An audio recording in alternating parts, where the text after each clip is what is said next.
इल्जामात हैं, असेंबली तो चल रही है, दरवाजा खुलता है, लेकिन फैसले वही होते हैं जो पार्टी हेडक्वार्टर में ऑलरेडी लिए जा चुके होते हैं, बस इंप्लीमेंटेशन का रास्ता असेंबली साफ करती है। देखिए, इन्होंने कहा कि we are not expecting anything from national conference, but we were expecting everything from you when you were in the government.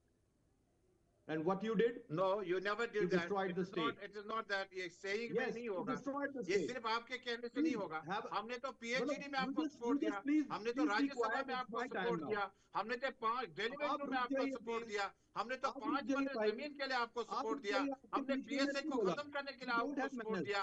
हमने तो आपको जो दरगाह बंद किए जा रहे हैं उसमें आपको सपोर्ट दिया. हमने तो कहा हम आपके साथ खड़े हैं. जहाँ नेशनल की बात आती है, नेशनल इंटरेस्ट की बात आती है, भाई सरन में तो हम रोड पे थे. ओके आप तो नहीं थे. तजम्मुल साहब जरा जवाब उनका जवाब जरा सुन लेते हैं. उनका जवाब जरा सुन लेते हैं संदीप जी का. ओके आपने कहाँ से एक्सपेक्ट? ठीक है. 5, 8, 9 चीजें गिनवाई आपको. ठीक है. आप मुझे बताएं, what are you going to return while you have got the votes from the PDP to be okay Tajammul ji जवाब जरा सुन लेते हैं. संदीप साहब पर ज्यादा जिम्मेदारी इसलिए है क्योंकि अच्छा ठीक है तजम्मुल साहब 1 मिनट. तजम्मुल साहब 1 मिनट जरा संदीप वजीर जी से जवाब ले लेते हैं. ये इसलिए क्योंकि संदीप जी जो कहेंगे वो गवर्नमेंट का ऑफिशियल टेक होगा, इसलिए इनका बयान भी, इनका जवाब बड़ा जरूरी है. जी संदीप जी. देखिए तजम्मुल साहब, आपको मैं एक मतलब it is just a matter of manners also कि we should not speak over each other. आपने जब बोला इतना लंबा आपने बोला, मैंने आपके बीच में मैंने I should allow you to speak and this voice will reach to the public. आप गुमराह करेंगे लोगों को. I will not allow that. आप हकीकत पर कहेंगे. अगर मैं गलत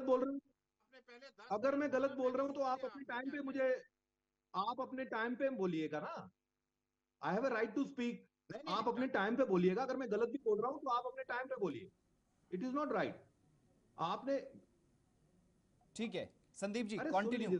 ओके कंटिन्यू करें संदीप जी. पता क्या बात है, सच सुनने की जो कैपेसिटी है ना, वो मोस्ट ऑफ द पीपल में नहीं होती है. तो वही आपने मुजाहिरा किया इस बात का. मैंने आपकी दुखती रग पे हाथ रखा जो आपने स्टेट का हाल किया है. आज आप ब्लेम कर रहे हैं नेशनल कॉन्फ्रेंस को इस सब के लिए. अरे कहां से उमर अब्दुल्ला साहब या चीफ मिनिस्टर साहब की जो स्टेट की जो डिग्रेडेशन हुई आपकी वजह से हुई. आपके इलेक्शन की वजह से हुआ.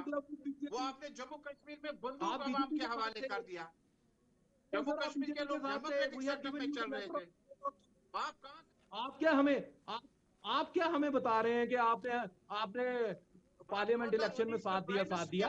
वो बात का तो कोई सबूत नहीं है. आपने सब पार्लियामेंट हुआ, नेशनल कॉन्फ्रेंस का साथ दिया, इस बात का कोई सबूत नहीं है. लेकिन नेशनल कॉन्फ्रेंस ने आपको लेटर ऑफ सपोर्ट दिया. जब महबूबा मुफ्ती की गवर्नमेंट टूटने वाली थी तो हमने आपको लेटर ऑफ सपोर्ट दिया कि आप सरकार बनाइए, हम आपके साथ हैं. वो ऑन रिकॉर्ड है. अरे आप क्या हमें कह रहे हैं कि आपने हमारा लेटर ऑफ सपोर्ट की बात कर रहे हैं. आप लेटर ऑफ सपोर्ट की बात कर रहे हैं. लेकिन वो स्टेट तो पहले दिल्ली गए थे हमें पार्टी को के साथ मिलना है. वो स्टेट को बचाने के लिए था. देखिए आप लोग जम्मू कश्मीर में जो किया कराया है वो नेशनल कॉन्फ्रेंस की वजह से. मैं आपको अथॉरिटी के साथ कह रहा हूँ. 4 अगस्त 2019 को जम्मू कश्मीर में आपको तो शर्मा जी ने असेंबली के बाहर भी कहा, सलमान भाई सबको बोला कि आप साथ में हमें ये 370 तोड़ने वक्त. कितने एक्सपीरियंस है आपके एमएलए? क्या एक्सपीरियंस है आपके एमएलए के पास जो उनको चेयरमैन और कमेटीज का हेड बना दिया जाए? बताइए मुझे. मैंने तो नहीं बोला. बताइए कौन सा संदीप जी, यही सवाल बीजेपी ने पूछा था. यही बीजेपी आपसे पूछ रही थी जो आपने दिए उन 50 का